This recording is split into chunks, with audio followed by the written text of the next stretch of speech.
medicine, law, business, engineering. These are noble pursuits and necessary to sustain life.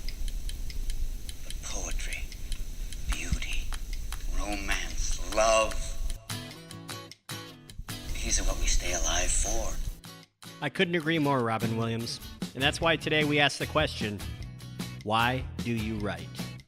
I think I write for the same fundamental reasons that all humans write. I write to see the sunrise twice. I also write because it gives me a sense of control. How about you instead write everything down that comes to your head? Just get it all out there on paper.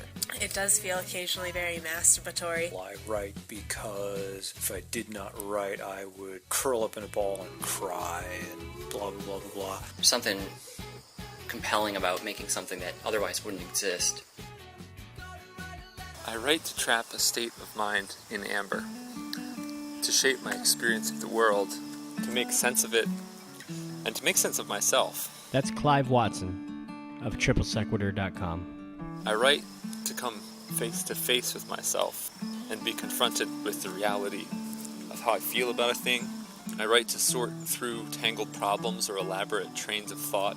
And I love writing because it creates models of the universe, which are all more or less useful, but without which it seems we cannot proceed or function or grow. So I write to frame the unintelligible mass of sensation and experience, i.e. the sound and fury, with something ordered, something made, something of us. For a lot of us, there's no way to express the sound and the fury, especially in our youth. We don't know how to shape it. I was one of those kids who always talked too much in class. All the time, always trying to make everyone laugh, and it was constantly getting me in trouble. I had a big mouth, for sure. Then one teacher who had finally reached the end of her rope after a long battle just said to me, how about you instead write everything down that comes to your head? Just get it all out there on paper. And so I did. A lot of my writing is very reflective and deals with things that I might not have even known were issues. A lot of the time, especially if it's a significant event, I find I can't write about it for years afterwards. But once I can begin to write about something, I realize I've gotten to the point where I've come to grasps with it, and through writing, I learn more. I definitely also process emotions while writing, so if I like someone, it's a good sign for them if I'm writing poems about them. I don't write poems about everyone that I like, but I do think that I write poems about everyone that I like a whole lot. There have been some people who I have not written poems about. I've considered insignificant because of the fact that I've never written about them. It's like, oh, you're not important. I never wrote a poem about you. I love the written word. I think in words. I know some people think in images, and I guess some people, probably musicians, think in sounds, but mostly I think in words. So it seems to be the best way that I relate to the world. I think the reason I write most often is that the world is a really confusing place to me. It seems like there's a lot of fragments that don't really connect to anything, when of course they actually are connected to other things. I write to connect these kind of disparate seeming things into something that helps me understand aspects of the world a little bit better. When you have a conversation with someone, you're having thought sex, essentially. That's Cadell Last of theadvancedapes.com. It feels good to humans to share their thoughts. It's like comparing notes. Oh, you see the world this way? Interesting, I see the world this way. For me, writing is just another higher medium to do this. I think writing binds our world together, and that is a wonderful thing to participate in. I write because language is my favorite instrument and sentences are my favorite melody. I write because I inherited a writing gene. I write because my grandmother awoke before dawn, before the family's grumbles filled the room, and wrote in a disappearing language stories and memories of a disappeared world.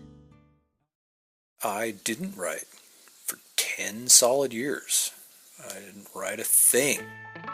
Yeah, I'd pick fights on the internet back when the internet was new, but that's because writing was what you had to do. I don't have to write. I write because I have an obligation to write.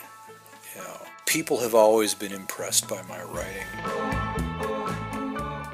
I was scouted in high school by a couple, 3 colleges that wanted to give me full rides to write. I told them to fuck off. I was going to get an engineering degree because if there's one thing I was certain of, I was never going to have to rely on my parents for money ever fucking again. It's just something that I'm good at, and it's kind of like because I'm good at it, I kind of owe it to people who aren't to do my best. I can't say that there's some reason why I sit down and write that isn't common to every time I do, except for maybe just the fact, to sit down and just see what comes of it. Like all creation, something compelling about making something that otherwise wouldn't exist. I think that's kind of the interesting thing about writing. You never know what you're going to write until you do. You kind of learn something about yourself every time. I've been working on my rewrite, that's right.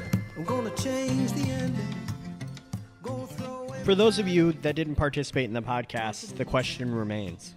Why do you write? We'd love to hear from you in the comments. And also, for those writers out there that are listening to this that aren't part of the Hubski community, just know that you have a safe place, if you want, to share your content, your creations. We're here for you, whether it's a poem, a science article, or your personal blog. The world needs dreamers. We need writers, content creators, so it's to be celebrated. I want to thank Cadell Last, Lil, Humanodon, One Hunna, Refugee, Climb Blue, MK, and Clive Watson for participating in this podcast, and I want to thank Steve for putting this video together. Be well, Hubski. No idea that you were there when I said, help me, help me, help me, help me. Whoa, thank you for listening.